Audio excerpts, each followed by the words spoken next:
আসসালামু আলাইকুম। সাংবাদিক শাহেদ, সে আগে বাংলাদেশি সাংবাদিক ছিল, এখন হয়তো সে বিদেশি সাংবাদিক, অর্থাৎ সে বিদেশে বসে সাংবাদিকতা করছে। তো এই যে সাংবাদিক শাহেদ, সে ঢাকা বিশ্ববিদ্যালয়ের যে শিবিরের সেক্রেটারি সাদেক কায়েম, তিনি তার যে পরিচয়, সেই পরিচয় তিনি গোপন রেখেছে। এটি হচ্ছে তার অপরাধ, ঠিক আছে?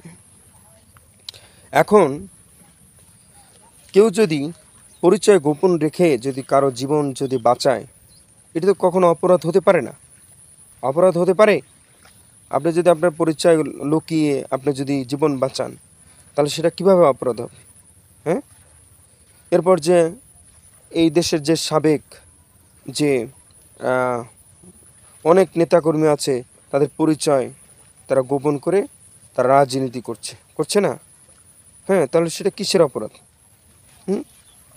আর মুনাফিকি করেছি শাহেদ, তুমি এই ধরনের কথা কেন বলছো? মানে আপনি এই ধরনের কথা কেন বলছেন যে সে মুনাফিকি করছে? সে তার পরিচয় গোপন রেখেছে, এটা কিসের মুনাফিকি? হ্যাঁ, তুমি কি মুমিন মুসলমান হয়ে গেছো? হ্যাঁ, তুমি কি একেবারে উপরের লেভেলের লোক হয়ে গেছো যে তুমি সাদেক কায়েম, সে রাজনীতি করেছে, এতদিন পর্যন্ত শিবিরের রাজনীতি করেছে, সে তার পরিচয় গোপন। পরিচয় গোপন তো সবারই ছিল, পরিচয় গোপন। হ্যাঁ, তাতে সে মুনাফিক কিসের? এর জন্য বলবো যে শাহেদ, তোমাকে কথাবার্তা বলবা ভালো করে বলবা, ঠিক আছে? ভিডিও বানাও ভালো কথা, কিন্তু উল্টাপাল্টা ধরনের কথাবার্তা বলে সমাজে বিভ্রান্তি, নিজেকে একটা ওই পাত্র, মানুষের কাছে ঘৃণার পাত্র হিসাবে তুলে ধরবা না, ঠিক আছে? তুমি যে ভিডিওগুলো করেছো এর আগে, এই ভিডিওগুলো আমার কাছে খুবই ভালো লেগেছে। কিন্তু তুমি এখন কি করছো? এখন যে ভিডিওগুলো করছো, এগুলো তো সহ্য করার মতো না। এগুলো তুমি অপমান করছো। তারা এদেশে একটা বিপ্লব ঘটিয়েছে, তারা এদেশে একটা স্বাধীনতা এনেছে। হ্যাঁ, তারা দেশের জন্য লড়াই করেছে জীবন বাজি রেখে।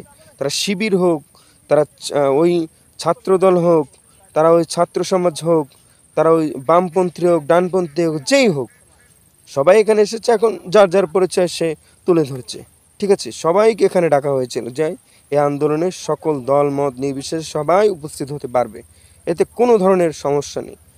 তাহলে কেন তুমি সেখানে বলছো যে মুনাফিকি করেছে সাদেক কায়েম, সে মুনাফেক একজন?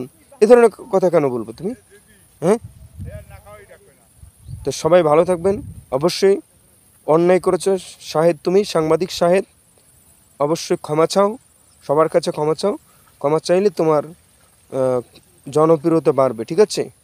ক্ষমা চেয়েও না, তুমি মারাত্মক ভুল করেছো।